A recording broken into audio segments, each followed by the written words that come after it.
Say it ain't so, Joe. The House formally invites President Biden to testify in impeachment inquiry, Jonathan Turley of Ron Paul Institute reports. House Oversight Committee Chairman James Comer has sent a 7-page letter to invite President Joe Biden to testify in the Republican impeachment inquiry. The letter is the latest and best reduction of the glaring contradictions in the president's past statements on his family's well-documented influence peddling operation. President Biden is not expected to testify, though. However, the media should be interested in his answering the questions presented by the committee. It's now clear that the president lied during his campaign and during his presidency on his lack of knowledge of his son's business activities, as well as his denial of any money gained from China. Yet the White House responded again with mockery, a sense of impunity that only exists due to the enabling media. Chairman Comer reduced the past testimony and evidence acquired by the committee in the corruption scandal. In the last hearing, Democratic members simply refused to acknowledge the evidence. That there was a bizarre disconnect as members mocked the witnesses for not supplying evidence of the president's knowledge or involvement. They then did so, and the members declared that there was no evidence.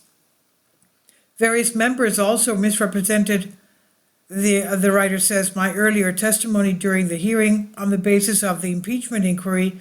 Members like Representative Jamie Ruskin, Democrat, Maryland, stated that I joined other witnesses in stating that there was nothing that could remotely be impeachable in these allegations, and that is demonstrably untrue. Now the committee has laid out the considerable evidence showing that the president had lied knowingly and repeatedly, interspersed with specific evidentiary findings. The committee presents 10 questions that the president should be able to answer directly and unequivocally. 1.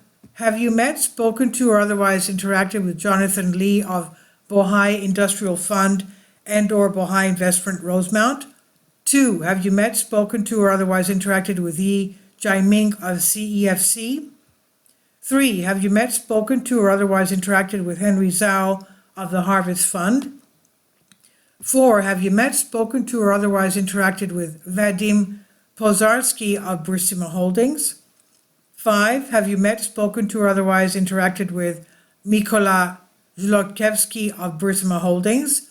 6. Have you met, spoken to, or otherwise interacted with Kenis Rakishev of Novatus Holding?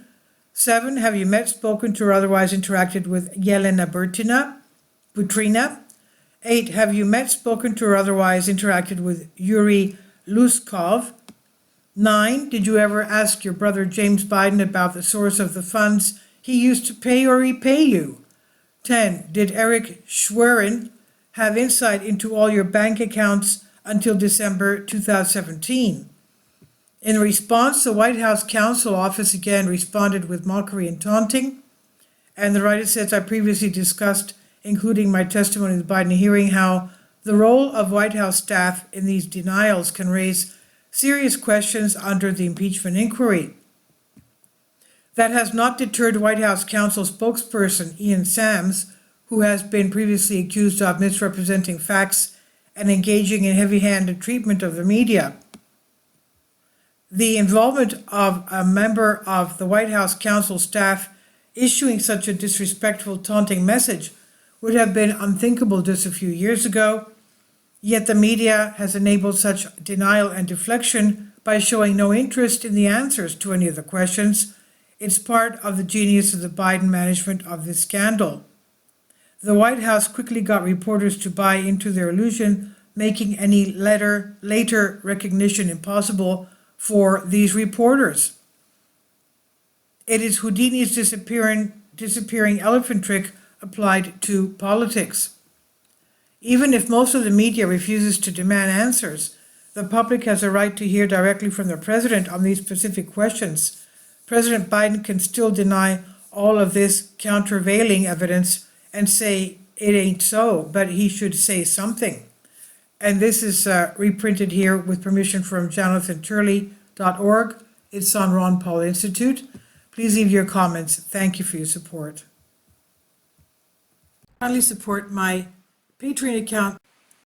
The daily posts are 5 videos daily, and they are totally different from what I have on my YouTube channel.